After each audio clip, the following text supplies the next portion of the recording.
few days ago, I spoke about workplace gossip.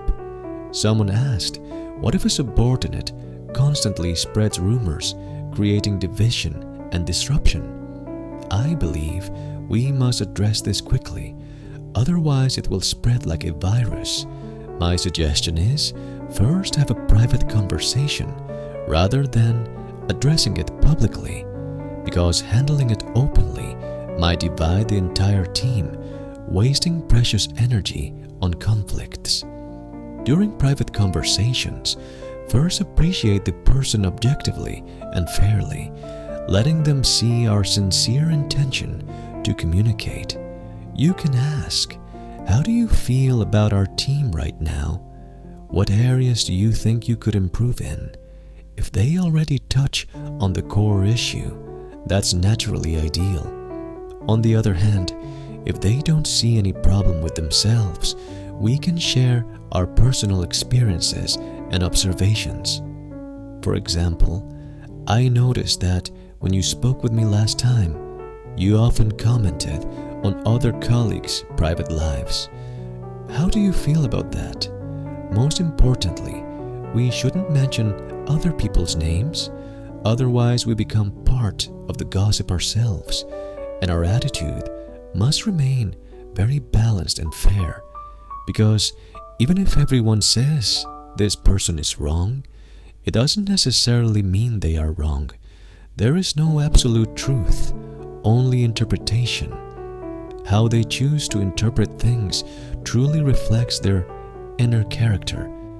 If they respond to our words by constantly defending themselves, still criticizing others, and asking who reported them, this reflects that they are very self-centered with many interpersonal relationship issues.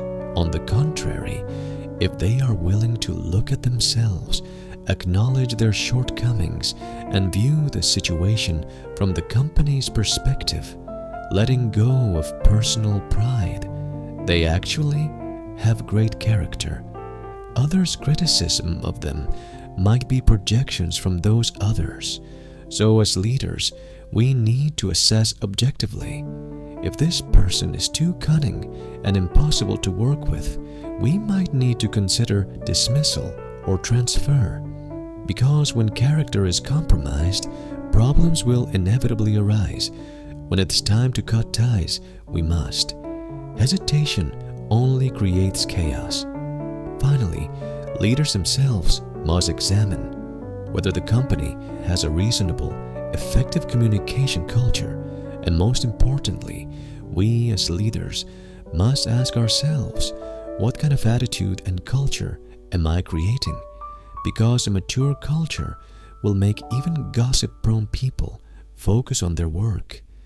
Conversely, if leaders themselves play favorites, abuse their position for personal gain, being domineering, authoritarian, hypocritical, colleagues will naturally feel resentful, and the entire team will be filled with gossip.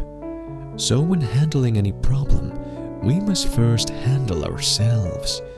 You might ask again, what if colleagues gossip about me behind my back, attacking me? We'll talk about that tomorrow.